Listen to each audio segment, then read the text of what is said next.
Hello my dear student, good evening.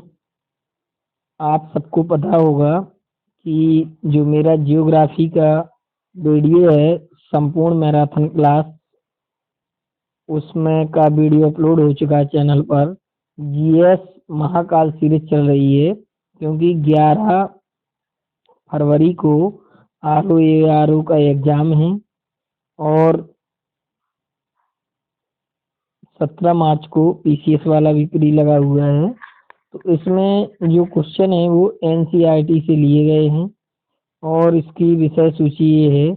इसमें प्राचीन इतिहास, मध्यकालीन इतिहास, आधुनिक इतिहास, स्वतंत्रता आंदोलन, विश्व इतिहास, भारतीय संविधान एवं राज्य व्यवस्था, भूगोल, भारत का भूगोल, विश्व का भूगोल, सामान्य विज्ञान एवं प्रौद्योगिकी, रसायन विज्ञान, जीव विज्ञान, कंप्यूटर विज्ञान एवं प्रौद्योगिकी, पारिस्थितिकी एवं पारिस्थितिक तंत्र, भारतीय अर्थव्यवस्था, खेल, विविध, इतने सारे टॉपिक का को हम कवर करेंगे। तो आज मेरा जो टॉपिक रहेगा वो हम लोग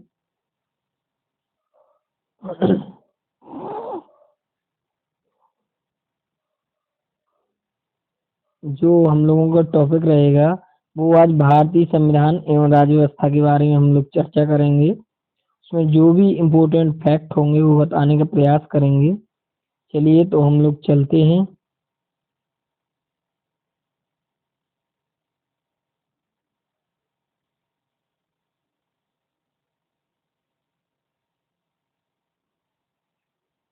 तो आज का हम लोग ये सेशन स्टार्ट करते हैं। जो लोग वीडियो में नए हैं वो चैनल को सब्सक्राइब कर दें और जो लोग देख रहे हैं वो वीडियो को लाइक करें और शेयर करें। तो आज हम लोग बात करेंगे भारतीय संविधान एवं राज्य व्यवस्था की।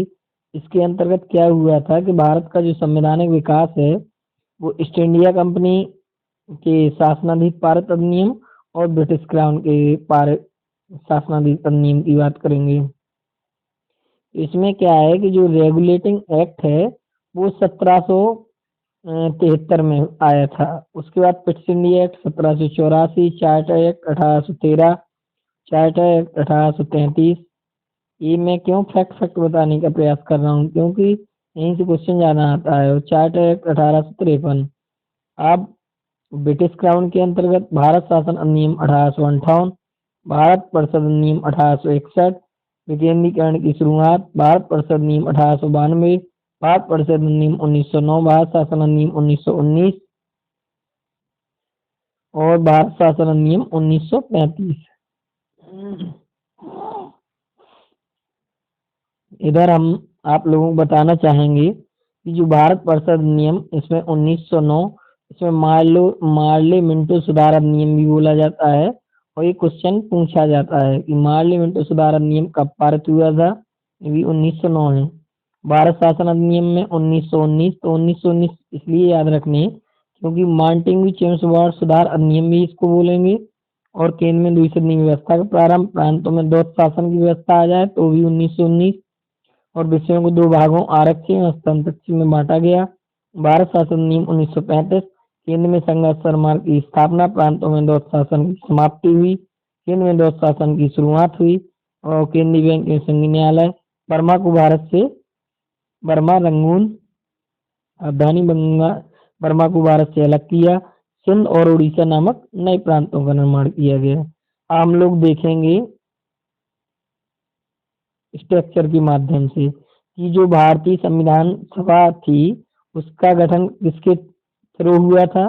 कैबिनेट मिशन योजना सभी लोग जानते हैं कब पारित लागू हुई, 1946 में।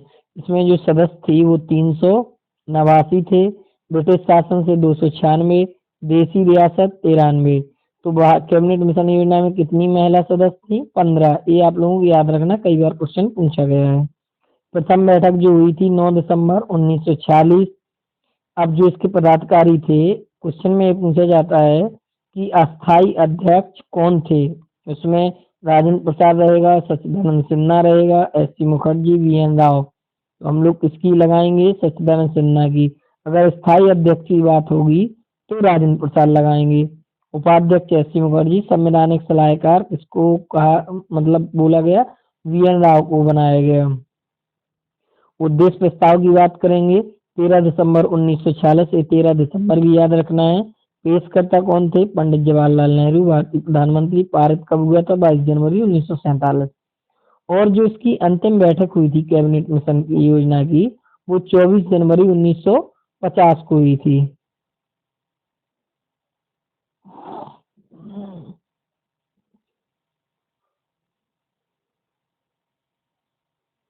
संवैधानिक सभा की प्रमुख समितियां, उनके अध्यक्ष संघ शक्ति समिति, संघीय संविधान समिति के जो अध्यक्ष थे पंडित जवाहरलाल नेहरू, प्रधानमंत्री। संघीय शक्ति समिति, संघीय संविधान समिति। नियम समिति, प्रक्रिया समिति, संचालन समिति कौन थे?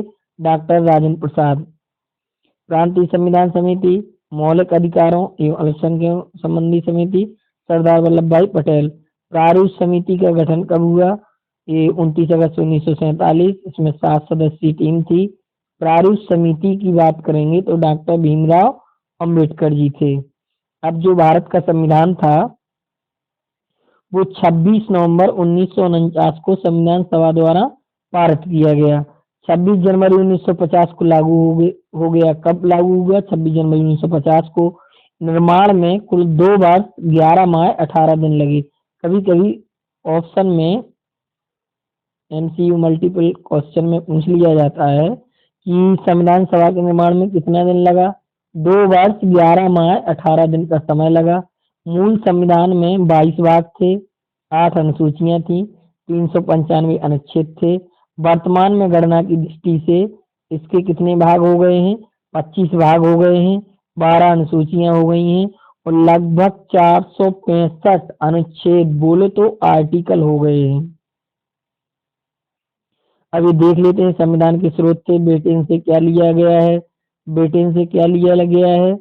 संघीय शासन प्रणाली ली गई, एकल नागरिकता, विधि का शासन। संयुक्त राज्य अमेरिका से मूल अधिकार याद रखना, न्यायपालिका की स्वतंत्रता याद रखना, राष्ट्रपति में महाभियोग, उपराष्ट्रपति के पद, विधियों के समान संरक्षण। कनाडा संघात्मक शासन प्रणाली, केंद्र राज्यपाल की नियुक्ति, अवशिष्ट शक्तियों केंद्र के पास रहेंगी कनाडा में। आयरलैंड में क्या था? नीति निर्देशक तत्व का लिए गए हैं। राष्ट्रपति के निर्वाचन की प्रक्रिया, राष्ट्रपति द्वारा राज्यसभा में मनोनीत सदस्य। जर्मनी से आपातकाल लागू होता है। सोवियत संघ से मूल कर्तव्य कितने हैं? 11। दक्षिण अफ्रीका संविधान संशोधन प्रक्रिया, संविधान 368 आर्टिकल के थ्रू। जापान से विधि द्वारा स्थापित प्रक्रिया ली गई।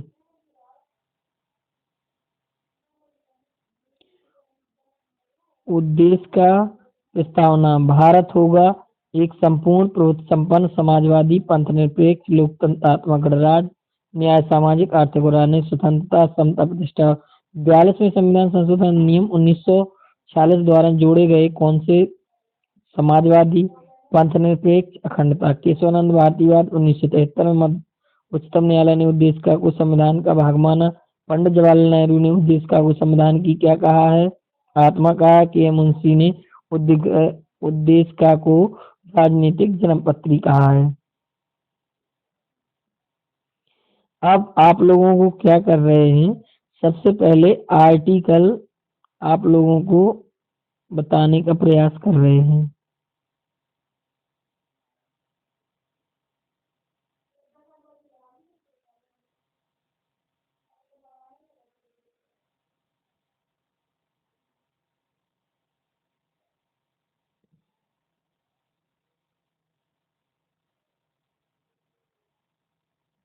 चलिए लाइन से ही चलते हैं, वो बाद में देख लेंगे।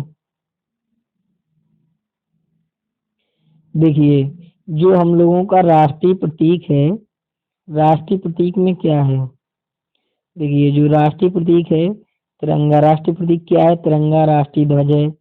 राष्ट्र चिन्ह क्या है? सारनाथ स्थित अशोक के सिंह की अनुकृति है। राष्ट्रगान क्या है हम लोगों का? जनगण मन। राष्ट्रगीत क्या है? वंदे मातरम। देखिए, राष्ट्रीय प्रतीक से कितने क्वेश्चन बन रहे हैं। राष्ट्रीय पशु क्या है? बाघ है। राष्ट्रीय पक्षी क्या है? मोर है। और राष्ट्रीय कैलेंडर क्या है? शक सम्मत। राष्ट्रीय पुष्प क्या है? कमल है। नीलम्बो न्यूसीफेरा राष्ट्रीय नाम। राष्ट्रीय फल क्या है? आम है। राष्ट्रीय वृक्ष क्या है भारत का? बरगद है। राष्ट्रीय जलीय जीव डॉल्फिन है। राष्ट्रीय विरासत पशु क्या है? हाथी है। ये तिरंगा, ठीक है। अब ये राज्यों की गठन की तारीख दी गई है कि नए राज्यों का गठन कब कहाँ हुआ था। जैसे आंध्र प्रदेश 1853, गुजरात लाइन से हुई। सबसे पहले गठित होने वाला राज्य किस आधार पर? एक क्वेश्चन इधर, भाषाई आधार पर गठित होने वाला राज्य कौन था? तो वो आंध्र प्रदेश था। 1 अक्टूबर 1853। ये क्वेश्चन ज्यादा पूछा जाए। गुजरात 1960 और नागालैंड 1963, हरियाणा 1966, हिमाचल प्रदेश 1971, मणिपुर 1972। देखो, 3 राज्यों का निर्माण एक ही सन में हुआ। मणिपुर, मेघालय, त्रिपुरा। सिक्किम 1975, मिजोरम 1987 और अरुणाचल प्रदेश, गोवा 87। 3 और हुआ, मिजोरम, अरुणाचल प्रदेश और गोवा। छत्तीसगढ़, उत्तराखंड और झारखंड। छत्तीसगढ़ छत्तीसगढ़ 2000 में हुआ अलग, 1 नवंबर और 9 नवंबर और 15 नवंबर, ये तो एक ही महीने में हुए। देखो, मध्य प्रदेश से छत्तीसगढ़ कब अलग हुआ? 1 नवंबर 2000। उत्तराखंड यूपी से कब अलग हुआ? उत्तराखंड राज्य बना 9 नवंबर 2000। झारखंड, बिहार 15 नवंबर 2000। तेलंगाना अभी नया राज्य गठित हुआ है 2 जून 2014।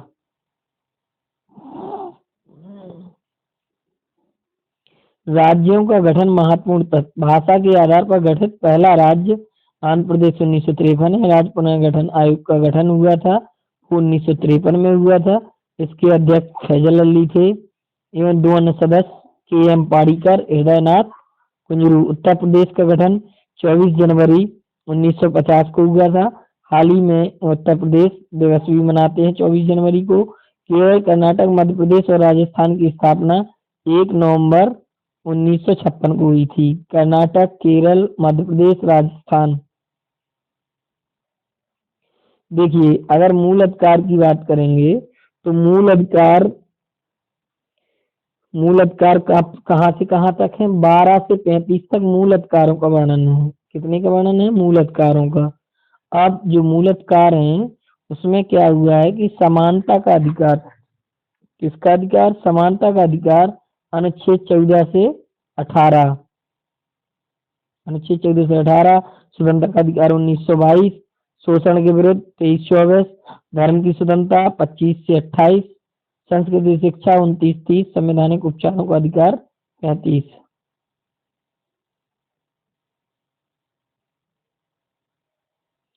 मूल अधिकार। मूल अधिकार के महत्वपूर्ण तथ्य देखिए, इसमें फैक्ट फैक्ट दिए गए, बिल्कुल एनसीईआरटी बेस्ड है।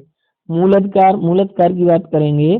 44वें संविधान संशोधन अधिनियम 1978 द्वारा संपत्ति के अधिकार को मूल अधिकार की श्रेणी से हटाकर अनुच्छेद आर्टिकल 300 का के तहत विधिक अधिकार बना दिया गया। क्या अधिकार बना दिया? विधिक अधिकार बना दिया, मूल अधिकार हटाकर। मूल अधिकारों के संरक्षण हेतु अनुच्छेद 32 के तहत उच्चतम न्यायालय और अनुच्छेद 226 के तहत उच्च न्यायालय 5 प्रकार की रिट जारी कर सकते हैं। ये रिट हैं, कौन कौन सी हैं? बंदी, प्रत्यक्षीकरण, परमादेश, प्रतिषेध, अधिकार परीक्षा और उत्प्रेषण। ये राष्ट्रपति के हाथ में है। राष्ट्रपति द्वारा आपातकाल की घोषणा के दौरान अनुच्छेद 19 में वर्णित मूल अधिकार क्या हो जाते हैं? स्वतः निलंबित हो जाते हैं। कब?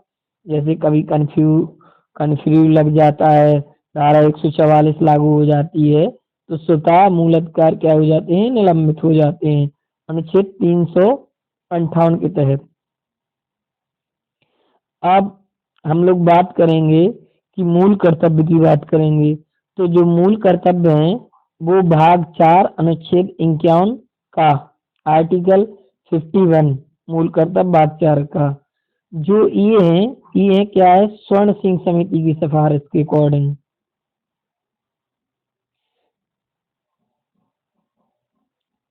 स्वर्ण सिंह समिति की सिफारिश के आधार पर 42वें संविधान संशोधन अधिनियम 1976 जोड़ा गया, जिसमें मूल कर्तव्य भाग 4 का, क्योंकि भाग कितने हैं संविधान में?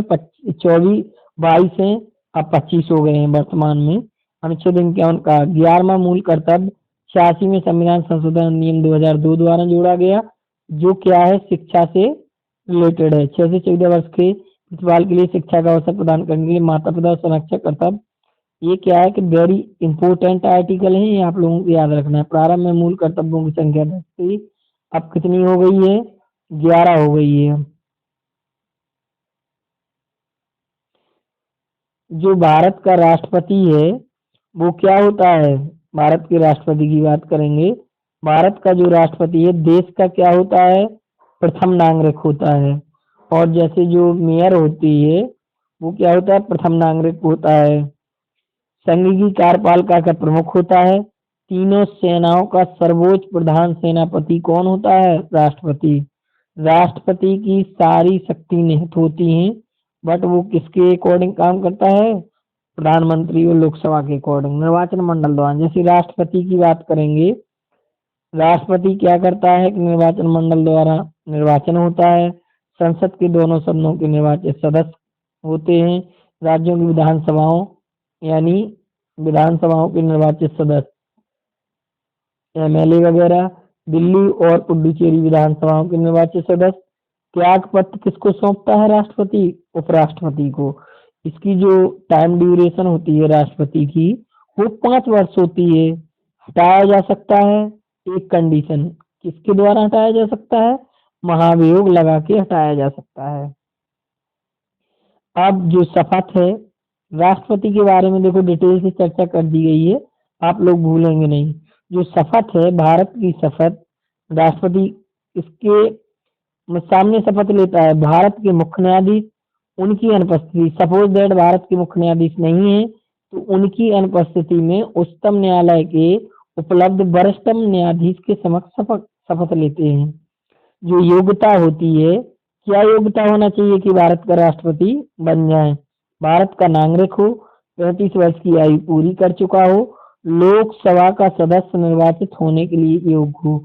लोकसभा बोले तो आप लोग क्या हो, एमपी यानी सांसद होना चाहिए, मेंबर ऑफ पार्लियामेंट। अब थोड़ी आप लोगों को बैक ले जा रहे क्योंकि यहाँ पे राज्य के नीति निर्देशक तत्व छूट गए हैं, राष्ट्रपति पहुंच गए थे। तो जो नीति निर्देशक तत्व हैं इसका उपबंध संविधान के भाग 4 आर्टिकल 36 से 51 में किया गया है। यह गैर बाध्य योग्य है, यह क्या है, गैर बाध्य योग्य है। अगर आप लोगों को पीसीएस के लिए बहुत अच्छी पॉलिटी पढ़ना है तो आप लोग लक्ष्मीकांत पढ़ सकते हैं, लेकिन उसकी भाषा क्लिष्ट है, ठीक है, सबको लक्ष्मीकांत जल्दी से समझ में नहीं आती है। और भी कई पब्लिकेशन आते हैं समय समय पे, आप लोग देख सकते हैं। एक परीक्षा मंथन की भी बहुत अच्छी बुक आती है, परीक्षा वाणी की भी आती है, बट परीक्षा मंथन उसमें भी बहुत अच्छा दिया है पॉलिटी के बारे में। अर्थात न्यायालय द्वारा इसे लागू नहीं कराया जा सकता है। आप लोगों के पॉइंट देखने लायक है कि जो राजनीति से तथ्य हैं वो गैर वाद्य योग्य है, जबकि मूलाधिकार क्या है, वाद्य योग्य है।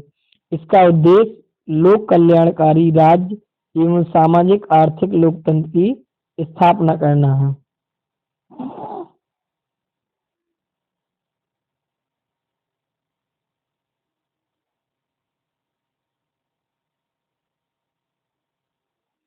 अब हम लोग राष्ट्रपति पर महाभियोग आर्टिकल 61 लाया जा सकता है, लाया जा सकता है किसी भी सदन में। पारित कब होगा, दोनों सदनों द्वारा अलग अलग पारित होगा, कुल सदस्य संख्या के 2/3 बहुमत से पारित होगा। अब देखो राष्ट्रपति, आइए हम लोग जानते हैं उपराष्ट्रपति के बारे में, जो भी मोस्ट इम्पोर्टेंट। जैसे अभी उपराष्ट्रपति आ गया, हम लोग उपराष्ट्रपति के बारे में जो भी मोस्ट, देखो वैसे पढ़ाई करेंगे तो आप लोगों को पूरा पढ़ना पड़ेगा, इसमें पूरे फैक्ट दिए गए, हम लोग क्रीम क्रीम क्वेश्चन निकाल ले रहे हैं। देखिए अब उपराष्ट्रपति के बारे में हम लोग आज जानेंगे कि उपराष्ट्रपति क्या होता है, कि राज्यसभा का पदेन सभापति होता है। पहला फैक्ट है, स्टार लगाओ, इसको क्वेश्चन पूछा जाता है कि राज्यसभा का पदेन सभापति होता है। जो इसका निर्वाचन होता है वो लोकसभा एवं राज्यसभा सदस्यों द्वारा आनुपातिक यानी अनुपात प्रतिनिधित्व प्रणाली एकल संख्यावारी मत द्वारा होता है। जो शपथ लेता है इनको कौन शपथ दिलाता है? राष्ट्रपति शपथ दिलाता है। और राष्ट्रपति को कौन दिलाए थे? उच्चतम न्यायालय के न्यायाधीश या उच्च न्यायालय के वरिष्ठ, उच्चतम न्यायालय के मुख्य न्यायाधीश या वरिष्ठ न्यायाधीश, इनको कौन दिलाता है? राष्ट्रपति। कार्यकाल दोनों का सेम होता है, 5 वर्ष होता है। पुनर्निर्वाचन के लिए पात्र होते हैं। योग्यता क्या है इनकी? जो सेम राष्ट्रपति की है वही उपराष्ट्रपति की, सेम पोजीशन है, बट कुछ चेंजिंग है। भारत का नागरिक हो, 35 वर्ष की आयु पूरी कर चुका हो, एज सेम है। नागरिक राज्यसभा का सदस्य निर्वाचित होने के लिए योग्य हो। उधर पे क्या होना चाहिए? एमपी, एमपी यानी सांसद। आप केंद्रीय मंत्रिपरिषद की बात करेंगे, न्यू टॉपिक। केंद्रीय मंत्रिपरिषद क्या होती है? प्रधानमंत्री, प्रधानमंत्री इसका प्रमुख होता है। जब प्रधानमंत्री क्या करता है? प्रधानमंत्री कैबिनेट मंत्री होते हैं, राज्य मंत्री होते हैं, उप मंत्री होते हैं, स्वतंत्र प्रभार मंत्री भी बोलते हैं। अब हम लोग बात करेंगे नियुक्ति के बारे में। नियुक्ति क्या होती है? कि राष्ट्रपति द्वारा प्रधानमंत्री की सलाह पर मंत्रिपरिषद की नियुक्ति की जाती है। जो इसका प्रमुख होता है, प्रमुख बोले प्रधानमंत्री, प्राइम मिनिस्टर। प्रधानमंत्री हटाया जा सकता है लोकसभा में पारित अविश्वास प्रस्ताव द्वारा, मंत्री पद से हटाया जा सकता है। लोकसभा के प्रति क्या होती है मंत्रिपरिषद? उत्तरदायी होती है। आकार क्या होता है? कि लोकसभा के सदस्यों की कुल संख्या के 15% से अधिक नहीं। 91वें संविधान संशोधन द्वारा कि जैसे जितनी भी जहाँ सीटें हैं उसके अकॉर्डिंग कुल मिला के पूरी सीटों का सिर्फ 15% ही मंत्री बनाए जा सकते हैं। पहली बार में तो 10% बनते हैं, फिर वो अपना विस्तार करते रहते हैं लास्ट में। तो ये नहीं कि पूरे बना लो अपने मन मर्जी के मंत्री पद, ऐसा नहीं है। 15% से अधिक नहीं होना चाहिए, क्योंकि 91वें संविधान संशोधन में बोला गया है। अब हम लोग बात करेंगे न्यू टॉपिक महान्यायवादी की। तो महान्यायवादी क्या है? आर्टिकल 76 के अंतर्गत आता है। भारत सरकार का सर्वोच्च विधि अटॉर्नी जनरल एजी साहब तुषार मेहता है अभी, ठीक है। भारत सरकार का सर्वोच्च विधि सलाहकार होता है। नियुक्ति कौन करता है? राष्ट्रपति करता है। योग्यता क्या है? जो उच्चतम न्यायालय के न्यायाधीश नियुक्त होने की है वही योग्यता महान्यायवादी की है। अब राष्ट्रपति के प्रसाद पर्यंत सामान्यतः 3 वर्ष का कार्यकाल इनका रहता है महान्यायवादी जी का। और जो अधिकार है भारत के सभी न्यायालयों में ये क्या कर सकते हैं? सुनवाई का अधिकार है, संसद की कार्यवाही में भाग लेने का अधिकार है, किंतु मतदान नहीं कर सकते हैं।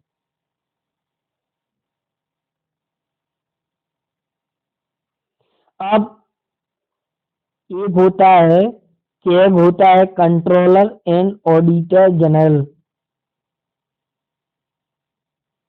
CAG, controller and auditor general. नियंत्रक एवं महालेखा परीक्षक आर्टिकल 148 यानी 148 के अंतर्गत इनकी भी राष्ट्रपति कौन करते हैं? राष्ट्रपति क्या करते हैं? नियुक्ति करता होते हैं।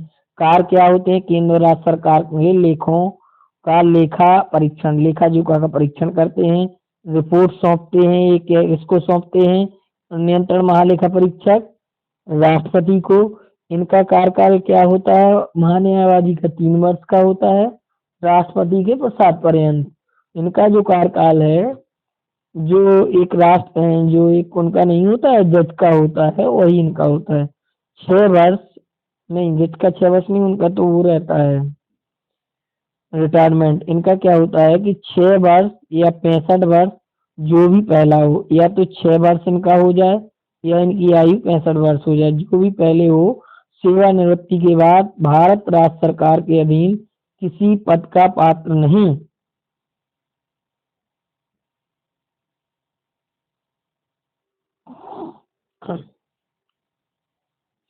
अब हम लोग न्यू हेडिंग की बात करेंगे।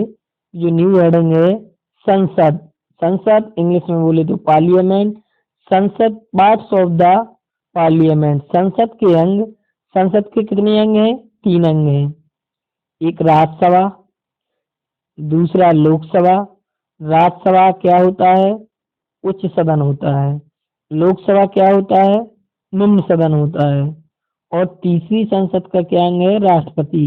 कभी कभी ये क्वेश्चन में तीनों पूछ लिए जाते हैं ऑप्शन में।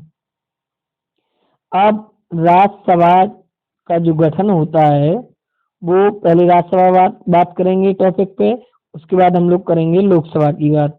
कि राज्यसभा जो है वो आर्टिकल 80 यानी 80 के अंतर्गत राज्यसभा का गठन हुआ है। गठन विधि तिथि क्या है? 3 अप्रैल 1952 को राज्यसभा का गठन किया गया। प्रथम बैठक 13 मई 1952 को। उच्च सदन क्या होता है?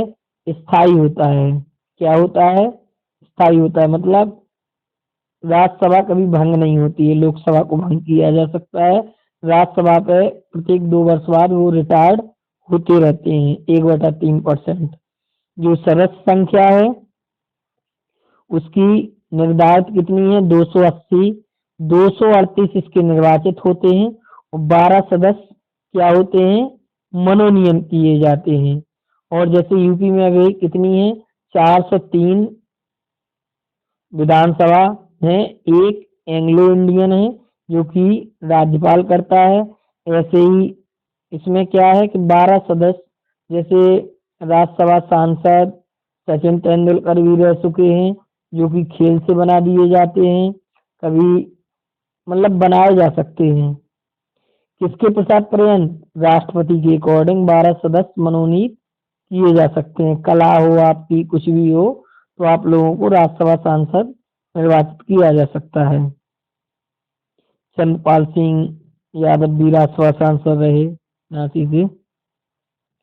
कई लोगों को बना दिया जाता है उन्हीं की पार्टी के। वर्तमान में 245 233 निर्वाचित हैं, 12 मनोनीत हैं। सदस्य निर्वाचित होने की जो न्यूनतम आयु है, देखो राष्ट्रपति उपराष्ट्रपति की 35 थी और जो राज्यसभा की सदस्य आयु है न्यूनतम 30 वर्ष है। सदस्य का कार्यकाल कितना होता है? 6 वर्ष का। पदेन सभापति उपराष्ट्रपति इसके अध्यक्ष होते हैं। 1/3 सदस्य प्रत्येक 2 वर्ष की समाप्ति पर सेवानिवृत्त कर दिए जाते हैं। प्रथम सभापति जो थे यानी उपराष्ट्रपति थे वो डॉक्टर सर्वपल्ली राधाकृष्णन। प्रथम राष्ट्रपति डॉक्टर राजेंद्र प्रसाद, ठीक है, सर्वपल्ली राधाकृष्णन थे। को भारत रत्न से भी सम्मानित किया गया। अब हम लोग बात करेंगे लोकसभा की न्यू टॉपिक। तो लोकसभा में क्या हुआ आइए जानते हैं। लोकसभा देखो, राज्यसभा जो थी वो आर्टिकल 80, जो आर्टिकल है वो लाइन से चल रहे हैं, ठीक है। पूरा एनसीईआरटी का जीके कलेक्शन दिया गया है, बहुत ही शानदार क्लास होने वाली है। जो लोकसभा आर्टिकल 81 उससे राज्यसभा से, इसमें क्या होता है एमपी। एमपी बोले तो जनरल भाषा में हम लोग सांसद जी बोल देते हैं। तो जो संसद सदस्य यानी सांसद, जो सांसद जी चुने जाते हैं वो लोकसभा से चुने जाते हैं, ठीक है। निम्न सदन है वो उच्च सदन था। ये अस्थाई सदन है, वो क्या था? स्थायी सदन। हम तुलना इसलिए करते जाते हैं कि आपका क्वेश्चन में रिवीजन होता जाए। इसकी सदस्य संख्या कितनी है? 550 है। उसमें कितनी थी? 250 थी। वर्तमान में कितनी थी? 245 थी। इसमें कितनी है? 550 है। 530 क्या होते हैं? राज्यों से चुने जाते हैं। 20 क्या होते हैं? संघ राज्य क्षेत्रों से। सदस्य संख्या जो वर्तमान में है 543 ही है, 524 राज्यों से और 19 संघ राज्य क्षेत्रों से। सदस्य निर्वाचित होने की जो न्यूनतम आयु उसमें कितनी थी? 30 वर्ष थी राज्यसभा सदस्य के लिए। इसमें संसद सदस्य के लिए कितनी है? 25 वर्ष है। कितनी है? 25 वर्ष। उसका कार्यकाल कितना था? 6 वर्ष का था। उसमें क्या था? स्थायी सदस्य था, प्रत्येक एक तिहाई सदस्य 2 वर्ष में रिटायर्ड होते जाते थे। इसमें क्या होता है कि सदस्य का कार्यकाल 5 वर्ष का है। प्रथम अधिवेशन हुआ था वो 13 मई 1952 में हुआ था। प्रथम लोकसभा अध्यक्ष गणेश वासुदेव मावलंकर कौन थे? गणेश वासुदेव मावलंकर। ये यूपीएससी एंड पीसीएस में कई बार क्वेश्चन पूछा गया है। प्रथम महिला लोकसभा अध्यक्ष कौन थी? मीरा कुमार थी। कौन थी? मीरा कुमार थी। ये भी कई बार क्वेश्चन पूछ लिया गया है क्योंकि ये फैक्ट है कि महिला अध्यक्ष। प्रथम लोकसभा अध्यक्ष गणेश वासुदेव मावलंकर। प्रथम महिला लोकसभा अध्यक्ष मीरा कुमार।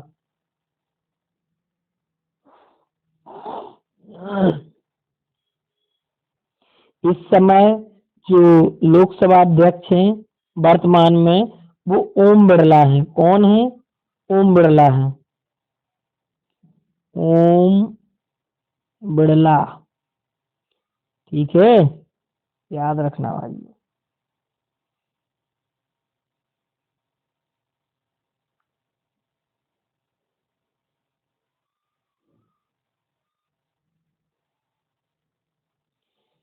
अब बात करेंगे कि दोनों सदनों की संयुक्त बैठकें होती है ना, तो दोनों सदनों की जो संयुक्त बैठक है उसकी अध्यक्षता कौन करता है? ये सब हम लोग आज जानेंगे। नया टॉपिक है कि दोनों सदनों की जो संयुक्त बैठक है वो अनुच्छेद 108 आर्टिकल 108। हम लोग क्यों मैराथन क्लास कर रहे हैं? पेपर का टाइम कम है, पीसीएस का भी पेपर लगा हुआ है, हमारा भी पेपर वगैरह रहते हैं, तो हम लोग इतना टाइम नहीं दे पाते हैं। जब कोई टॉपिक पढ़ाना स्टार्ट करते हैं तो पूरा कवर करने की कोशिश करते हैं। ठीक है। आप लोग कमेंट वगैरह कर दिया करें कि सर कैसा वीडियो लगा आप लोगों को, कैसा आप लोग अपना रिव्यू भेजते रहा करें। हाँ, तो हम लोग कहाँ थे कि दोनों सदनों की जो संयुक्त बैठक है वो आर्टिकल 108 यानी 108। अब कारण किसी विधेयक के दोनों सदनों के बीच मतभेद की स्थिति में दोनों सदनों की संयुक्त बैठक ली जाती है। निम्न सदन और निम्न सदन राज्यसभा, सॉरी उच्च सदन राज्यसभा, निम्न सदन लोकसभा। जो धन विधेयक होते हैं वो कहाँ पारित होते हैं? लोकसभा में। अभी देख रहे हैं, बताते जाएंगे। जो क्वेश्चन नहीं इसमें होगा पीडीएफ में वो हम अलग से आप लोगों को बताने का प्रयास करेंगे। ठीक है। किसी विधेयक के दोनों सदनों के बीच मतभेद की स्थिति में संयुक्त बैठक बुलाई जाती है। अब बात आती है, क्वेश्चन जैसे आएगा कि दोनों सदनों की संयुक्त बैठक कौन आहूत करता है? राष्ट्रपति करता है। अध्यक्षता कौन करता है? बट अगर आहूत की बात आ जाए तो राष्ट्रपति, बट अध्यक्षता तो करेगा लोकसभा अध्यक्ष ही। विधेयक पारित होता है साधारण बहुमत से। विधेयक पारित क्या होता है? साधारण बहुमत से। नहीं बुलाई जा सकती है, नहीं बुलाई जा सकती है। क्या नहीं बुलाई जा सकती है? संविधान संशोधन विधेयक की दशा में संयुक्त बैठक नहीं बुलाई जा सकती है। अब तक बुलाई गई है संयुक्त बैठक। कितनी बार बुलाई गई है? 3 बार। तो ये आप लोगों को याद रखना है। अब हम लोग बात करेंगे कि जो धन विधेयक है वो आर्टिकल 110। एक तो सीधा सीधा पूछ लिया जाता है धन विधेयक का अनुच्छेद किसके अंतर्गत? धन विधेयक 110 निर्णय करता है। कौन करता है? लोकसभा में। धन विधेयक कहाँ पेश किए जाते हैं? लोकसभा में पेश किया जाता है। देखो लोकसभा में। राज्यसभा क्या करती है कि 14 दिन तक रोक सकती है। 14 दिन के बाद उसको भेजना पड़ता है फिर से लोकसभा में। लोकसभा से वह विधेयक पारित हुआ मान लिया जाता है।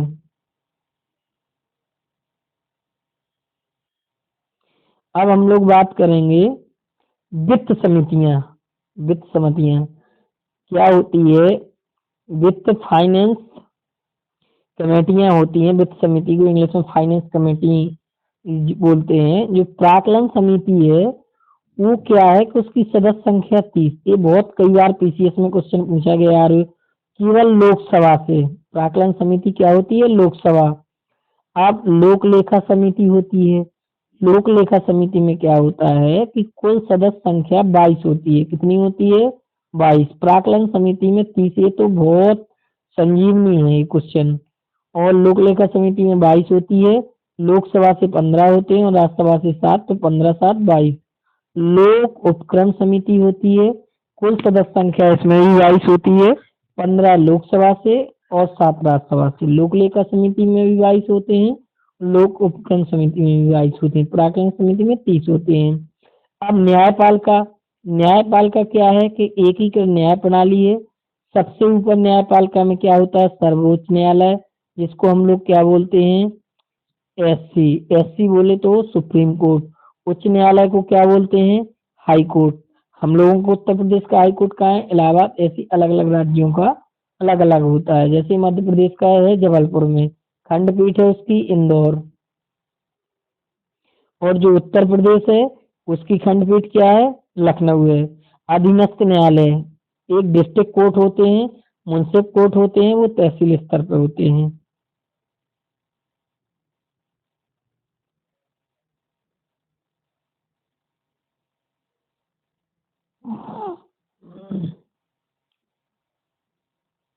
देखिए, जो उच्चतम उच्चतम सर्वोच्च न्यायालय, उसी को उच्चतम बोलते हैं। सुप्रीम कोर्ट को उसी को सर्वोच्च न्यायालय भी बोलते हैं।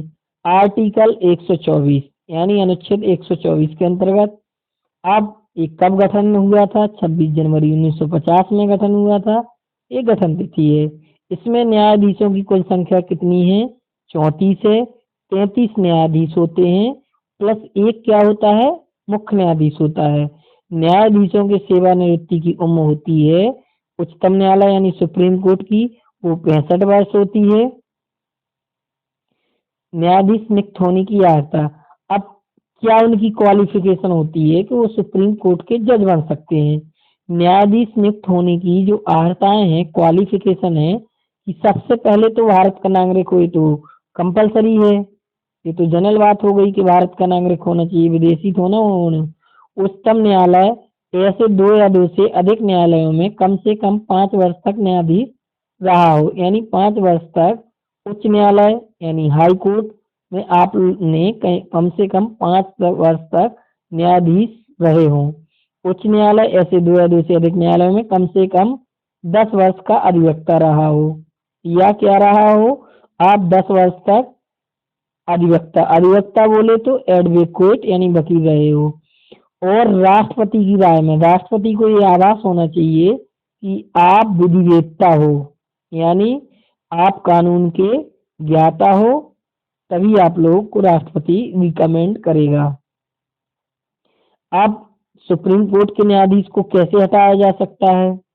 सभी की एक प्रोसेस होती है ना, कि सिद्ध कदाचार या अस्वस्थता के आधार पर संसद के प्रत्येक सदन द्वारा उपस्थिति एवं मतदान करने वाले सदस्यों के कम से कम 2/3 बहुमत से हटाया जाएगा। अब अगर शपथ की बात करेंगे तो शपथ कौन दिलाता है? सुप्रीम कोर्ट के न्यायाधीश को। सुप्रीम कोर्ट के न्यायाधीश को शपथ दिलाता है भारत का राष्ट्रपति। न्यायाधीशों को शपथ कौन दिलाता है? भारत का राष्ट्रपति। कहाँ के? सर्वोच्च न्यायालय, उच्चतम न्यायालय अर्थात सुप्रीम कोर्ट। न्यायाधीशों की नियुक्ति किसके द्वारा होती है? राष्ट्रपति के द्वारा। अब राष्ट्रपति कॉलेजियम की सिफारिश पर, मतलब कहाँ कितने जज चाहिए? कॉलेजियम की सिफारिश पर। कॉलेजियम में शामिल है भारत के मुख्य न्यायाधीश, उच्चतम न्यायालय के 4 वरिष्ठ न्यायाधीश भी होते हैं इस कमेटी में। तो न्यायाधीशों की कुल संख्या कितनी होती है? 34 होती है, जिसमें 33 न्यायाधीश होते हैं और एक मुख्य न्यायाधीश होते हैं। तो हर जगह एक फिक्स है, ऐसा नहीं है कि भर्रा खाता मचा है, चाहे जिससे जज बना दो, कुछ भी कर दो। एक हर चीज एक फिक्स दायरे में रहती है, जो कि कानून और आर्टिकल 124 के अंतर्गत ये प्रोसेस चलती है।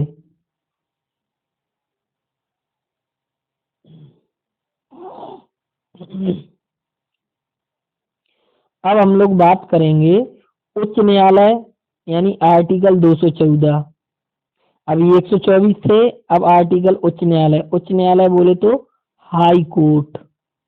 हाई कोर्ट अब हाई कोर्ट की बात करेंगे, ये अपने अपने प्रदेशों में रहता है।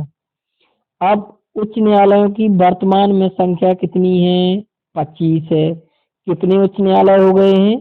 25 उच्च न्यायालय हो गए हैं। न्यायाधीशों, राज्य तो 28 है, बट कहीं कहीं वो में आप उससे कनेक्ट रहते हैं, एक दूसरे का चार्ज मिला रहता है। न्यायाधीशों को नियुक्त कौन करता है? राष्ट्रपति करता है, कॉलेजियम की सिफारिश पर, हाई कोर्ट वाले।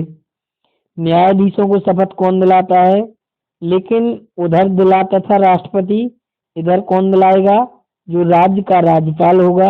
जैसे यहाँ पे कौन है राज्यपाल यूपी की? यूपी की इस समय राज्यपाल हैं वो आनंदीबेन पटेल हैं। कौन है? आनंदीबेन पटेल हैं। अब न्यायाधीश नियुक्त होने की आया था भारत का नागरिक हो, कंपलसरी वाली बात। भारत के राज्य क्षेत्र में कम से कम 10 वर्ष तक न्यायिक पद धारण कर चुका हो किसी उच्च न्यायालय का, जैसे 2 अधिक न्यायालय को लगातार कम से कम 10 वर्ष तक का अनुभव हो। देखो, आप सिद्ध कदाचार और समझता के आधार पर संसद के प्रत्येक सदन द्वारा विशेष वही प्रोसेस है। न्यायाधीश को हटाया जा सकता है। न्यायाधीशों की सेवानिवृत्ति है 62 वर्ष है। कितने वर्ष है? 62 वर्ष है। और 62 वर्ष है।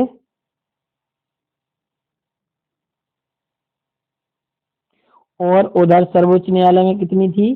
65 वर्ष थी। जबकि उच्च न्यायालय यानी हाई कोर्ट में कितनी है? 62 वर्ष, उधर 65 वर्ष थी। अब देखो, सुप्रीम कोर्ट हो गया, हाई कोर्ट हो गया। अब हम लोग राज्य पे आ गए हैं। अब हम लोग राज्य की बात करेंगे। देखो, जो राष्ट्रपति है उसकी, राष्ट्रपति ही राज्यपाल की नियुक्ति करता है। राष्ट्रपति क्या करता है? राज्यपाल की नियुक्ति करता है प्रत्येक राज्य में। हाँ, ये हो सकता है एक राज्यपाल 2 राज्यों का राज्यपाल बन सकता है और उसको जो वेतन भत्ते होंगे वो दोनों राज्यों से उसको मिलेंगे। चलिए इस टॉपिक को कवर करते हैं। जो पदावती है राष्ट्रपति की प्रसाद पर्यंत, सामान्यतः 5 वर्ष। शपथ ग्रहण करता है उच्च न्यायालय के मुख्य न्यायाधीश के समक्ष। जो राज्यपाल हैं उनकी शपथ किसके सामने लेते हैं?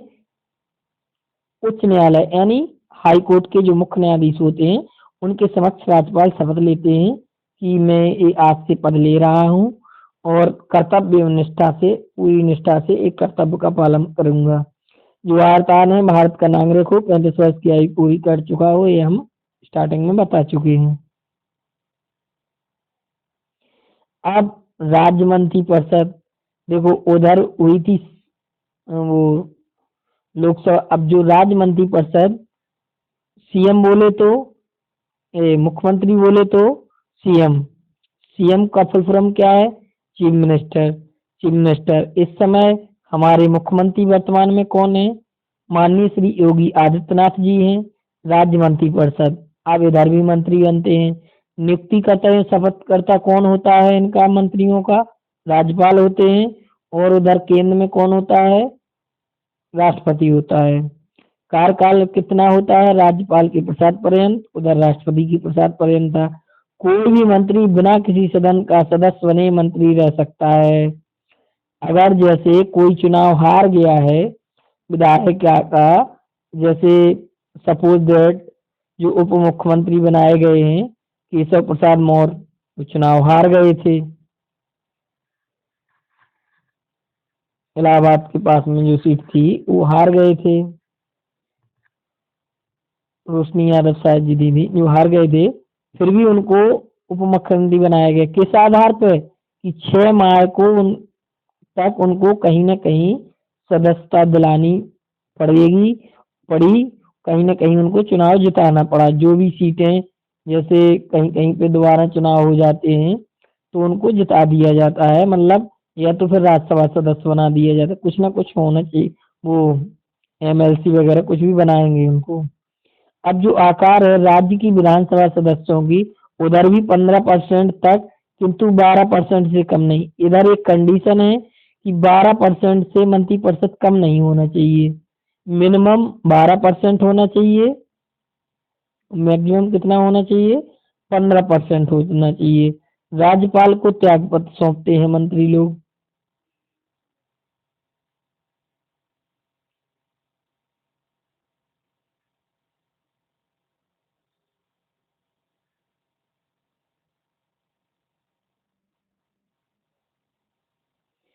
राज्य सरकार का सर्वोच्च विधिक सलाहकार, राज्य का महाधिवक्ता जो होता है वो आर्टिकल 165 के अंतर्गत होता है।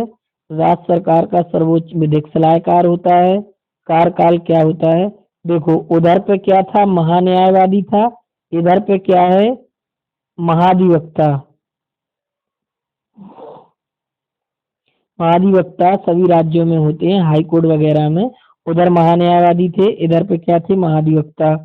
आर्टिकल 165 जो इनका कार्यकाल है राज्यपाल के प्रसाद पर्यंत था। उधर राष्ट्रपति के प्रसाद नियुक्तिकर्ता कौन है? राज्यपाल है।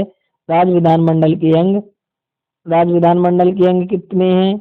एक तो राज्यपाल है और संसद के 3 अंग थे, राज्यसभा, लोकसभा और राष्ट्रपति। इधर क्या है? विधानसभा, विधान परिषद और राज्यपाल। विधानसभा, विधान परिषद और राज्यपाल। उधर था लोकसभा, राज्यसभा और राज्यपाल। तो कितने सिंपल तरीके से क्वेश्चन है, कितना मतलब आप लोग एक ही बार में पढ़ने से सारे क्वेश्चन आप लोग कंफर्म होते जा रहे हैं।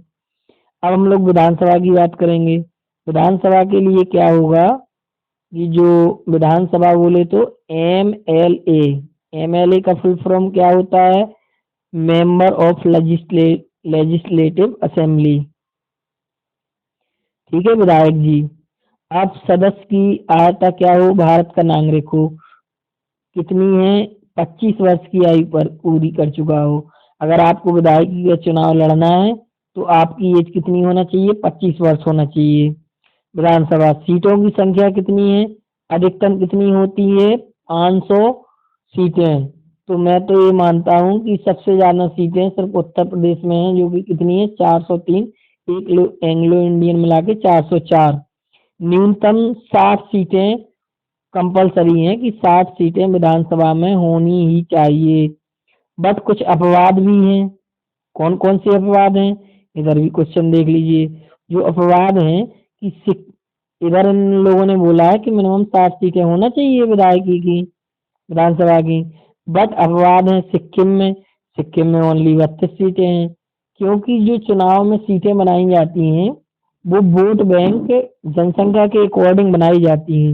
ये थोड़ी घर की सरकार है कि भैया हम चाहेंगे अपनी विधानसभा अलग बना लें, फिक्स रहती हैं। तो सिक्किम में कितनी सीटें होती हैं? 32 सीटें, जो कि क्या है? एक अपवाद है। अपवाद से क्वेश्चन जरूर टच किए जाते हैं। गोवा तथा मिजोरम में भी 40 सीटें हैं। सदस्य सर्वाधिक सीटों वाला राज्य क्या है? उत्तर प्रदेश, 403। सदस्यता समाप्त हो सकती है सदन की बैठकों से बिना अनुमति लगातार अगर मंत्री जी या विधायक जी 60 दिनों तक गायब रहे, सदन में नहीं आए, तो वो क्या हो गई? उनकी सदस्यता समाप्त हो गई। जय भगवान की। न्यूनतम सीटों वाला राज्य कौन सा है? सिक्किम। अधिकतम सीटों वाला राज्य कौन है? यूपी। यही तो। चलो अब लगे आप विधानसभा तो विधान परिषद भी देख लेते हैं।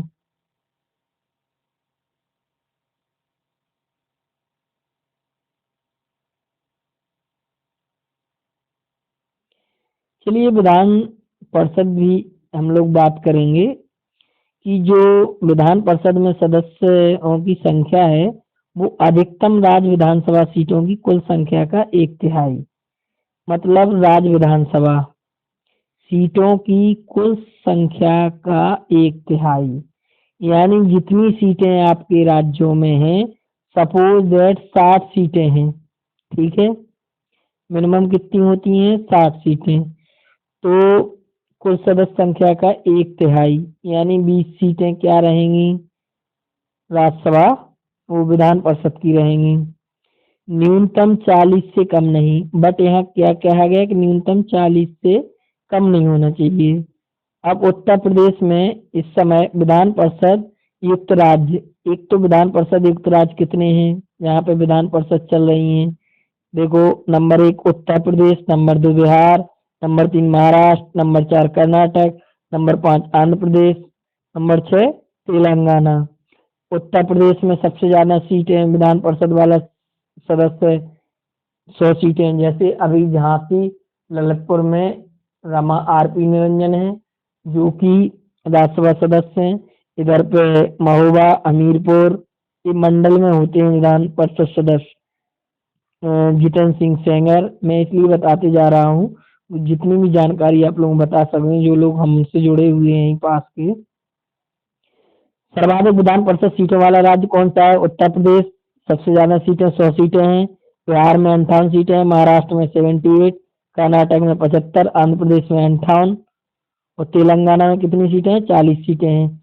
सदस्यों का जो कार्यकाल होता है ये वही राज्यसभा सदस्यों की तर्ज पे होता है, 6 वर्ष होता है। सदस्य बनने की अर्हता क्या है? भारत का नागरिक हो, 30 वर्ष की आयु पूरी कर चुका हो विधान परिषद, और क्या है? स्थायी सदन है।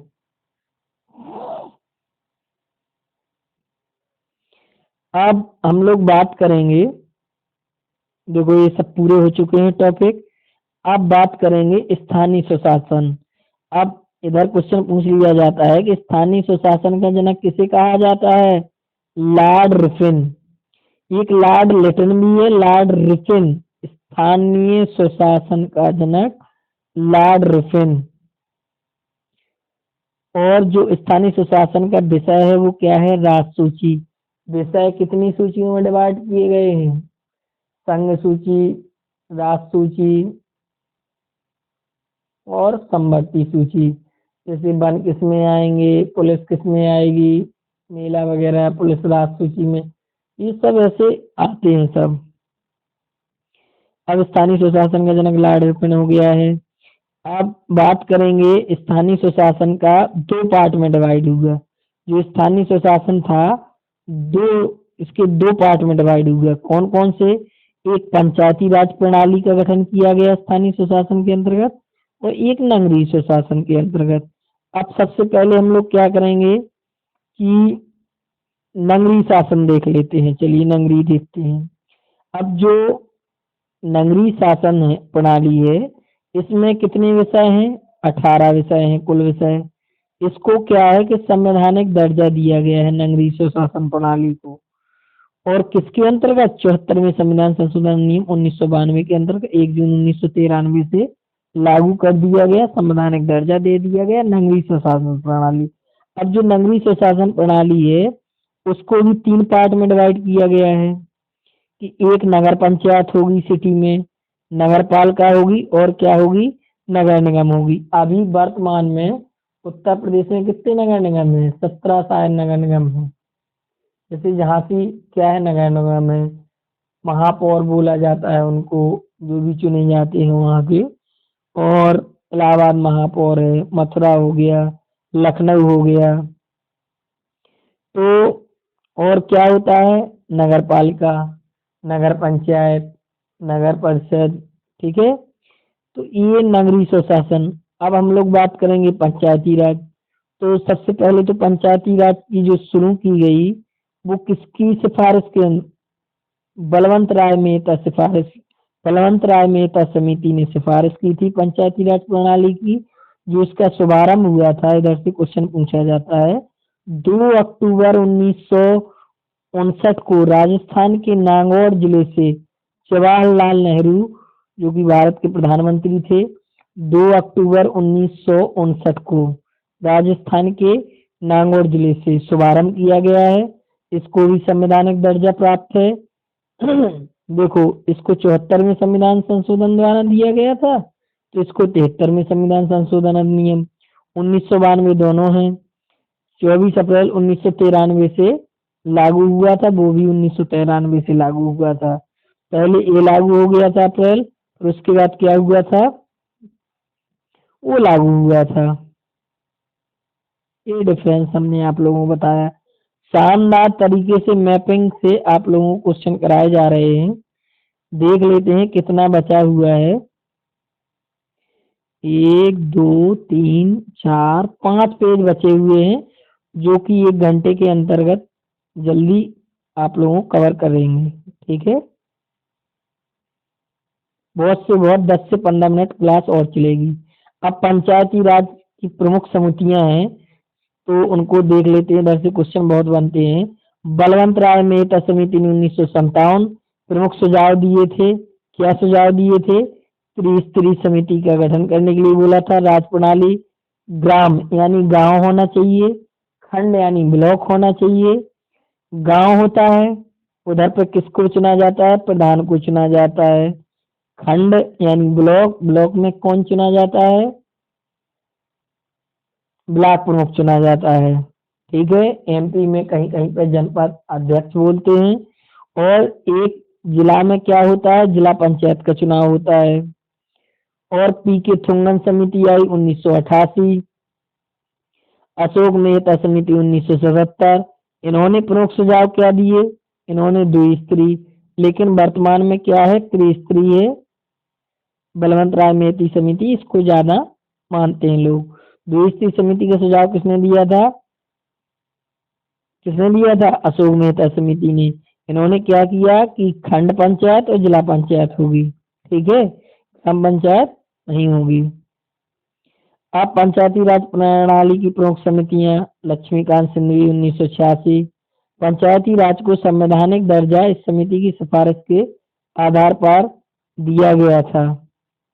अब देखो पंचायती राज एवं नगर निकाय, अब बात कर लेंगे पंचायती राज एवं नगर निकाय। चुनाव राज्य निर्वाचन आयोग कराता है। जो चुनाव होता है पंचायतों का वो राज्य निर्वाचन आयोग करता है। सदस्य बनने की न्यूनतम आयु, अगर आपको प्रधान जी बनना है तो आपकी आयु 21 वर्ष होना चाहिए। आपको ब्लॉक प्रमुख सदस्य, ब्लॉक सदस्य बनना है तो भी आपकी आयु 21 वर्ष होना चाहिए। सभी स्तरों पर महिलाओं के लिए जो आरक्षक सीटें हैं वो 1/3, मतलब पंचायतों में आरक्षण 1/3 सीटें महिलाओं की होंगी। इनका जो कार्यकाल होगा वो 5 वर्ष का होगा। मेन पॉइंट देख लीजिए, स्टार लगा लीजिए कि महिलाओं को पंचायती राज प्रणाली में या पंचायतों में कितने % आरक्षण दिया गया है? 1/3% आरक्षण सीटें रिजर्व रहेंगी। किनके लिए? महिला सीट के लिए। वित्त की सिफारिश राज्य वित्त आयोग करता है। ठीक है, रिक्त सीट पुनः, जैसे कहीं कहीं पे रिक्त सीट हो गई है तो उपचुनाव, पुनः चुनाव 6 माह के भीतर कराना आवश्यक है। मतलब 6 महीने के अंदर उस सीट पर चुनाव होना कंपलसरी है।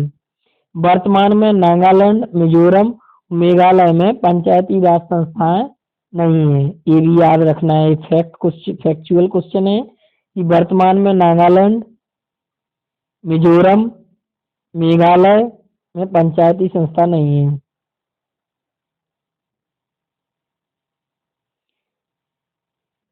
अब वित्त आयोग है। वित्त आयोग कितना होता है? वित्त आयोग 280 आर्टिकल के तहत है।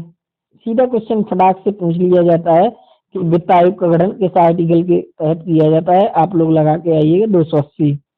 गठन राष्ट्रपति द्वारा किया जाता है, प्रत्येक 5 वर्ष पर किया जाता है। कार्य सुझाव क्षेत्र क्या होते हैं? संघ और राज्य के मध्य करों के बंटवारे के संबंध में, मतलब जो भी फाइनेंशियल रिपोर्ट होती है वो वित्त आयोग देता है। बंटवारे में कितना, कहाँ से, कैसे योजनाओं के लिए पैसा देना है वो वित्त आयोग अपना करेगा। राज्यों का अनुदान सहायता के संबंध में वित्त आयोग के जो अध्यक्ष हैं, पहला कौन था? केसी नियोगी थे। 12वां कौन थे? Doctor C Rangarajan. पहले याद रखो केसी नियोगी। 13वां कौन थे? विजय केलकर। विजय केलकर समिति भी। 14, 15 याद रखना है आपको, एन के सिंह। 15 में अभी चल रहे हैं एन के सिंह हैं। राष्ट्रपति को सलाह मानना बाध्यकारी नहीं। राष्ट्रपति को सलाह मानना बाध्यकारी नहीं, रिपोर्ट सौंपता है।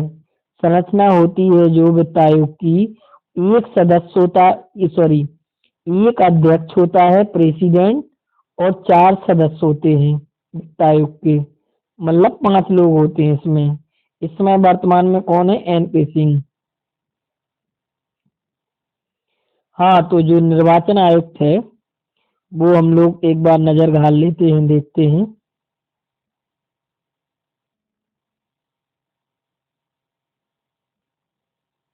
चलिए, वो रिकॉर्डिंग बंद थी और मैंने पूरा कवर करके आप लोगों को पढ़ा दिया है। ठीक है, अब हम लोग जानेंगे। चलिए दोबारा देख लेते हैं आप लोगों के लिए। देखिए, जो निर्वाचन आयुक्त है, निर्वाचन आयोग, वो आर्टिकल 324 के अंतर्गत इसका निर्माण हुआ है। ये विधिक अधिकार, मतदान का अधिकार देता है। इसको स्टार लगाइए पॉइंट को। 61वें संविधान संशोधन अधिनियम 1988 द्वारा मतदान की आयु 21 वर्ष से घटाकर कितनी कर दी गई है? 18 वर्ष। इससे पहले कितनी थी? 21 वर्ष में हम लोग वोट डाल सकते हैं। इसके क्या कारण? चुनाव कराता है राष्ट्रपति का, उपराष्ट्रपति, लोकसभा, राज्यसभा, विधानसभा, विधान परिषद। जो अब क्या होता है कि निर्वाचन आयुक्त में कौन कौन रहते हैं? एक मुख्य निर्वाचन आयुक्त रहता है, दो निर्वाचन आयुक्त से मिलकर बना है। इनका जो कार्यकाल है 6 वर्ष या 65 वर्ष, जो भी पहले हो, ये कार्यकाल रहता है रिटायर्ड। जो नियुक्ति करता है इनके राष्ट्रपति हैं। प्रथम मुख्य निर्वाचन आयुक्त कौन थे? सुकुमार सेन थे, ये भी याद रखना है। प्रथम महिला मुख्य निर्वाचन आयुक्त BS रामा देवी। वेतन, भत्ते और लाभ सर्वोच्च न्यायालय के न्यायाधीश के समान रहते हैं। जो मतलब सर्वोच्च न्यायालय के न्यायाधीश को वेतन मिलता है, भत्ते मिलते हैं, अनुलाभ, वो सेम पोजीशन हेयर यहाँ रहती है।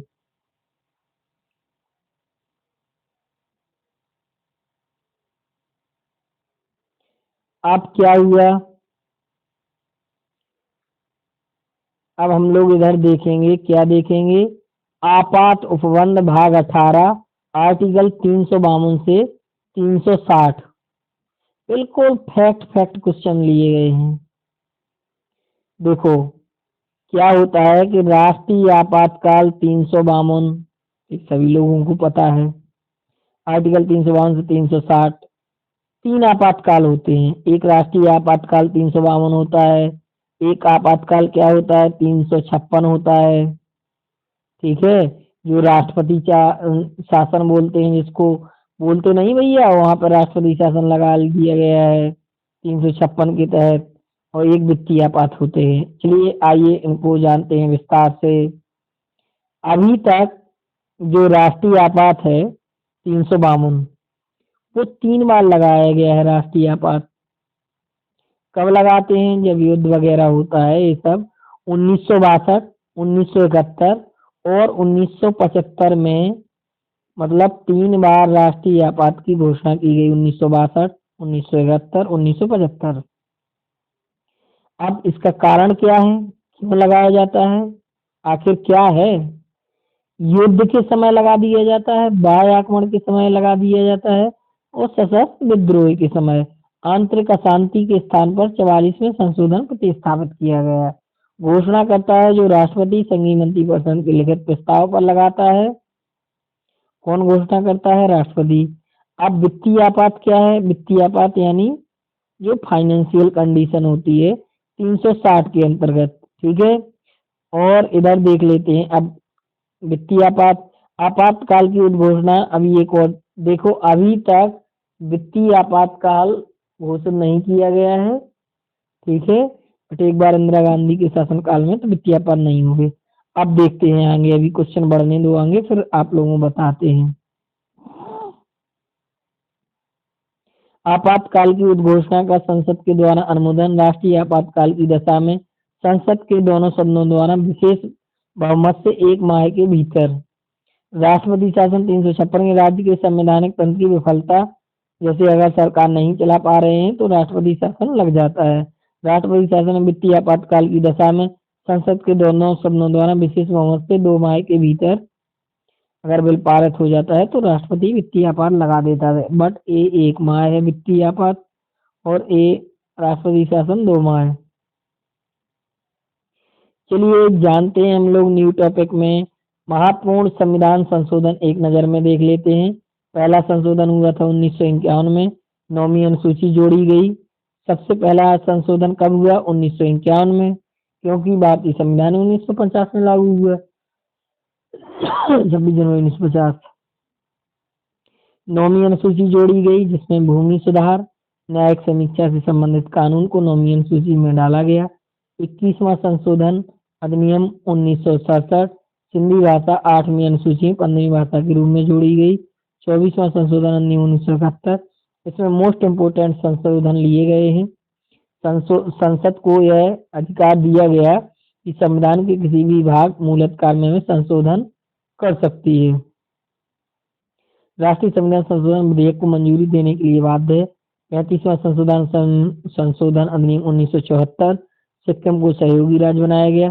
36वां संविधान संशोधन अधिनियम 1975 सिक्किम को पूर्ण राज्य का दर्जा मिला 1975 में। 42वां संशोधन अधिनियम 1976 ये आप लोग जो ज्यादा बार पढ़ाई करते रहेंगे आप लोगों को याद हो जाएंगे। प्रस्तावना में क्या किया गया 42वें संविधान संशोधन 1976 के द्वारा? समाजवादी, पंथनिरपेक्ष, अखंडता शब्द जोड़ा गया। मूल कर्तव्य जोड़ा गया भाग 4 का अनुच्छेद 51 का में। मूल कर्तव्य जोड़ा गया भाग 4 का अनुच्छेद 51 का। नीति निर्देशक तत्व में जोड़ा गया समान न्याय और निःशुल्क विधिक सहायता अनुच्छेद 39 का। उद्योगों के प्रबंधन में कर्मकारों का भाग लेना अनुच्छेद 43 का। पर्यावरण का संरक्षण एवं संवर्धन वन्य जीवों की रक्षा अनुच्छेद 48 का के अंतर्गत। राष्ट्रपति को कैबिनेट की सलाह मानना बाध्यकारी। लोकसभा और विधानसभा का कार्यकाल 5 वर्ष से बढ़ाकर 6 वर्ष किया गया।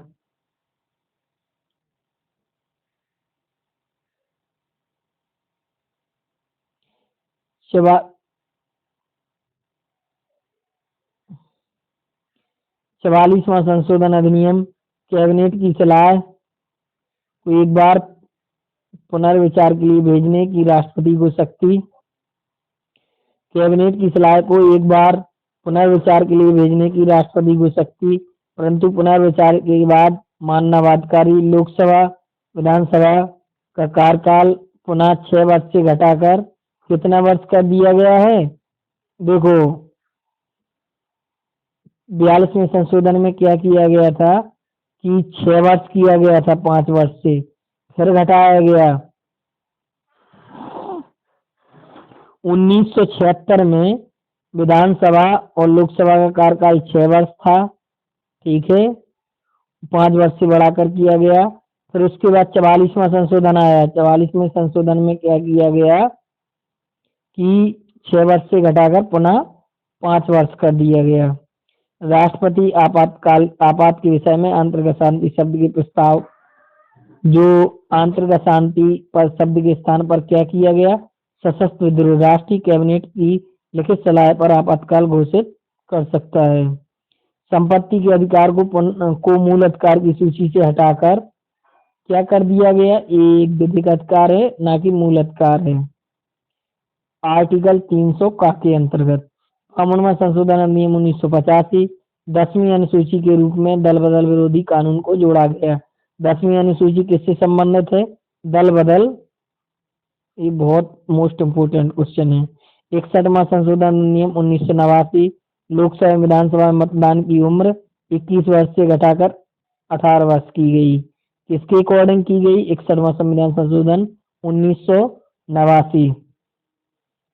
69वां संशोधन अधिनियम 1951 केंद्र शासित प्रदेश दिल्ली को राष्ट्रीय राजधानी क्षेत्र बनाया गया। 69वां संशोधन अधिनियम 1971।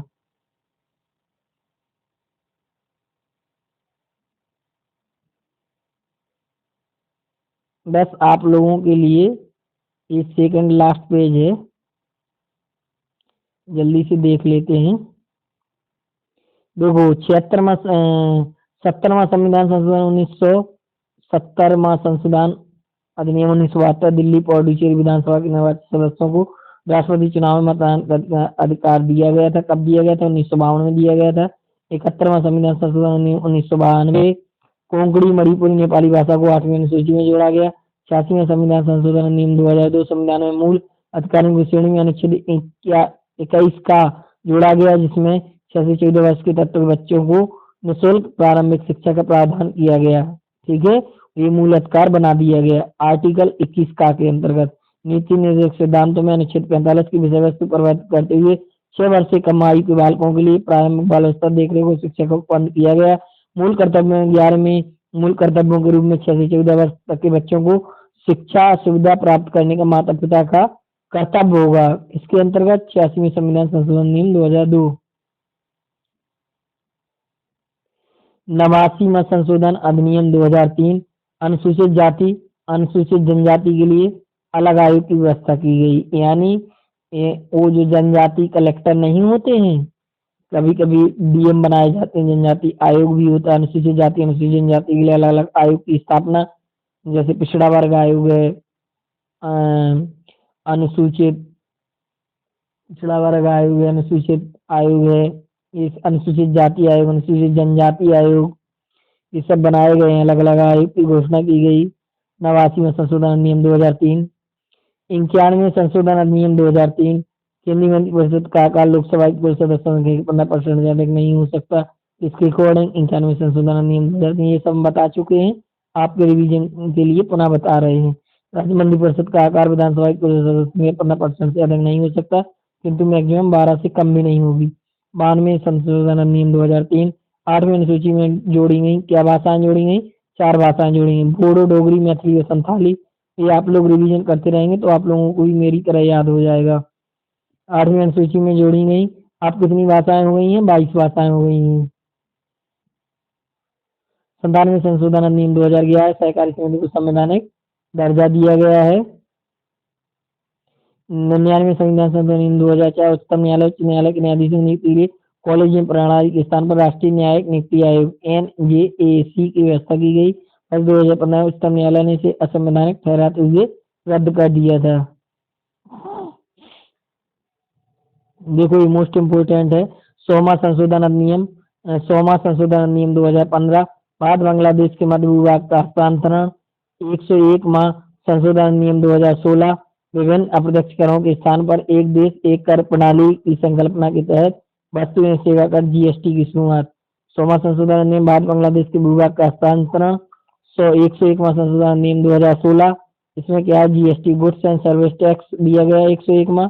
तो मोस्ट इम्पोर्टेंट 102वां संशोधन 2000 राष्ट्रीय पिछड़ा वर्ग को, देखो उधर पर क्या था? जनजाति 102वां संशोधन नियम 2018 में राष्ट्रीय पिछड़ा वर्ग को संवैधानिक दर्जा दे दिया गया। 130वां संशोधन नियम 2019, आजकल शादियों की सीजन चल रहा है, देखिए गाने वगैरह बजने लगे हैं, लेकिन आप लोग जो मोस्ट इम्पोर्टेंट शादी हो वो ही अटेंड करें, क्योंकि पेपर नजदीक है, और पढ़ाई पर ध्यान करते रहें। एक जॉब हाथ में होगी, कई शादियां होंगी, से बचें, कंसंट्रेट रहें, क्योंकि वहाँ टाइम बहुत वेस्ट होते हैं एंजॉय में। जो भी बहुत खास है उन्हीं के में जाएं, ठीक है। 103वां संशोधन नियम 2019, आर्थिक रूप से, इसमें क्या है बात की गई है। 103वां संशोधन नियम 2019, आर्थिक रूप से कमजोर वर्ग EWS के लिए नौकरियों में 10% आरक्षण। कुछ टाइम बाद आप लोगों की ऐसी क्लास लेने लगेंगे कि आप लोग भी सोच जाएंगे, to the point throughout, digital board हो या व्हाइट बोर्ड हो, सीधा हेडिंग डाली, उसके बारे में डिटेल बताना चालू। 104वां संशोधन नियम 2019, लोकसभा राज्य विधानसभा अनुसूचित जातियों जनजातियों के लिए सीटों को अगले 10 वर्ष 2030 तक के लिए बढ़ा दिया गया है, यानी रिजर्व कर दिया गया है 2030 तक। 104वां संशोधन नियम 2019, लोकसभा और राज्य विधानसभाओं में आंगनबाड़ियों के मनोनयन के प्रावधान को समाप्त कर दिया गया। 105वां संशोधन नियम 2021, 105वां संशोधन नियम 2021, राज्यों को सामाजिक एवं शैक्षणिक रूप से पिछड़े वर्ग SC/BC/S की पहचान करने और सूची बनाने का अधिकार पुनः दिया गया। राज्यों से अधिकार 102 में संविधान संशोधन द्वारा छीन लिया गया। संविधान के भाग कुल कितने हैं? 22 भाग हैं। संघ और उसका राज्य क्षेत्र, देखिए एक नजर मार लेते हैं फास्ट कि भाग 1 में क्या है? आर्टिकल 1 से 4 संघ और उसका राज्य क्षेत्र, नागरिकता 5 से 11 में, मौलिक अधिकार 12 से 35, भाग 3। भाग 4 में क्या दिया गया है? राष्ट्रीय नीति निर्देश 36 से 51। मौलिक कर्तव्य भाग 4 का अनुच्छेद 51 का। भाग 5 में संघ आर्टिकल 52 से 151। भाग 6 में राज्य दिए गए हैं अनुच्छेद 152 से 237 तक। निषेध अनुच्छेद 238, संग्रहच्छेद 239 से पंचायतें किसमें दी गई हैं? भाग 9 में दी गई हैं। और आर्टिकल 243 से 243 एड़ा 9 का में नगर पालिकाएं हैं, 9 में पंचायतें हैं, 9 का में नगर पालिकाएं हैं, 243 तासिक 9 6 में सहकारी समितियां हैं और भाग 10 में अनुसूचित एवं जनजाति क्षेत्र हैं। 44 से 244 का संघ राज्यों के बीच संबंध है। 11 भाग है। आर्टिकल 245 से 223 वित्त संपत्तियां हैं, वो क्या है? भाग 12 में वित्त संपत्ति संविधान 264 से 300 का भारत के राज्य के भीतर व्यापार वाणिज्य 306 14 वाणिज्य उपागम। अब बात करेंगे जो निर्वाचन है, वो निर्वाचन क्या है? भाग 15 में आर्टिकल 324 से जो निर्वाचन की प्रणाली वो 324 से 339 और 324 से 329 का तक दिया गया है। भाग 15 भाग 16 में कुछ वर्गों के संबंध में विशेष उपवन आर्टिकल 330 से 342 का। 17 राजभाषा अनुच्छेद 200 343 से 351। भाग 18 आपात उपवन आर्टिकल 252 से 360। वित्तीय आपात देखो ये आपात उपवन है 352। राष्ट्रीय आपात 356। धारा 44 राष्ट्रपति शासन 360 वित्तीय एवं आपात। भाग 19 विकीर्ण अनुच्छेद 161 से 361 367 संविधान संशोधन भाग 20 में दिया गया है। आर्टिकल किसके थ्रू? 368 के तहत संगठनकालीन विशेष उपवन संक्षिप्त नाम प्रारंभ हिंदी में पाठ अनुच्छेद देखते।